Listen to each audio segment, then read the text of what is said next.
काही काही लोक आता मगाशी काही जबाबदार लोकांचे टेलिफोन बंद असतात. ज्याला मोबाईल निघाला ना त्यावेळेला विथिन फ्रॅक्शन ऑफ सेकंडमध्ये लोक मोबाईल उचलायचे. आता 4दा 5दा रिंग करा तरी नाही उचलत. म्हणजे त्यांना काय परवा नाही. म्हणजे मालपाणी भरपूर झालं. काय बोलतो, नोकरीतून काढलं तरी आम्हाला काही प्रॉब्लेम होणार नाही. काय जे बरोबर आहे. एक कशाला काय एकतर बेफिकीर आहेत. आजच्या जनता दरबारामध्ये समस्या आल्या आहेत ह्या मॅनमेड प्रॉब्लेम्स आहेत. म्हणजे मानवानी मानवाकरता निर्माण केलेल्या समस्या जास्त आहेत. एक तर महिला अशी आहे की तिनं 40 लोकांना एकच फ्लॅट म्हणजे हेवी डिपॉझिटने दिला. 5-5 लाख रुपये एकेका घटकाकडून घेतले 40 लोकांकडून. म्हणजे माणसांच्या जीवनशैलीचं सुद्धा कधी आश्चर्य वाटतं.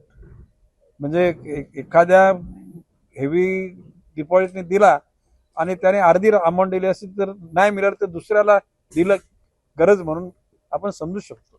परंतु 40 लोकांना एकच खोली हेवी भाड्याने देण्याचे प्रकार हे न समजण्यासारखे आहे. आता काही काही लोकांच्या समस्या ह्या डिस्प्युटेड आहेत. म्हणजे 12.5% जागा भाऊ बहीण काका मामा यांच्यामध्ये अडकलेले आहेत. ते वारंवार ते जनता दरबारात येणार आणि ते बोलणार की साहेब तुमच्याकडे आम्ही आलो होतो. आता लोकांना काय वाटतं की यांच्याकडे येऊन सुद्धा काम. आता ज्या गोष्टी अजिबात सुटणार नाहीत अशा प्रकारच्या गोष्टी करता 100 झालं तरी काय फरक पडणार नाही. परंतु त्यात तरी सुद्धा संयमानं विवेकानं संपूर्ण यंत्रणा.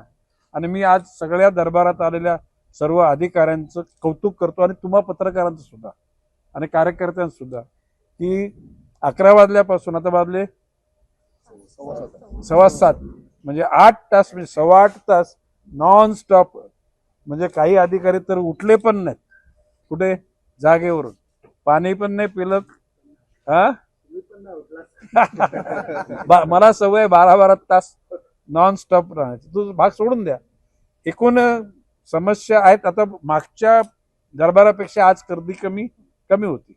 म्हणजे काही लोकांची कामं झाली.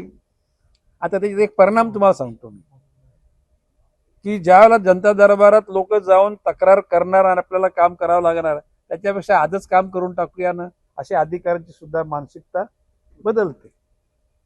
अरे ॲग्री विथ मी. तक्रार करून करायचेच आहे ना मग आजच करून टाका.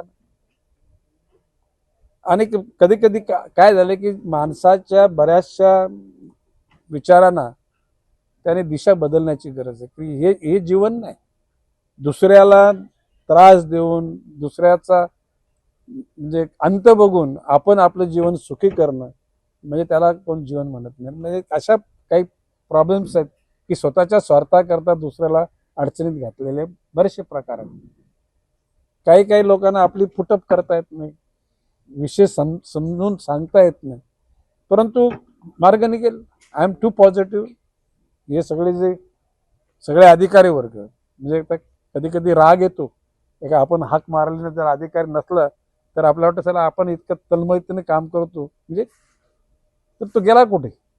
परंतु त्याच्या सुद्धा अडचणी आता कोणाच्या घरचं लग्न आहे कोणाच्या कुटुंबामध्ये अडचणी आहेत तर आपण समजून घेतलं पाहिजे. आणि मला विश्वास आहे एक ना एक दिवस येईल की दरबार शून्य माणसाचा असेल. किती आय एम डॅम होपफुल.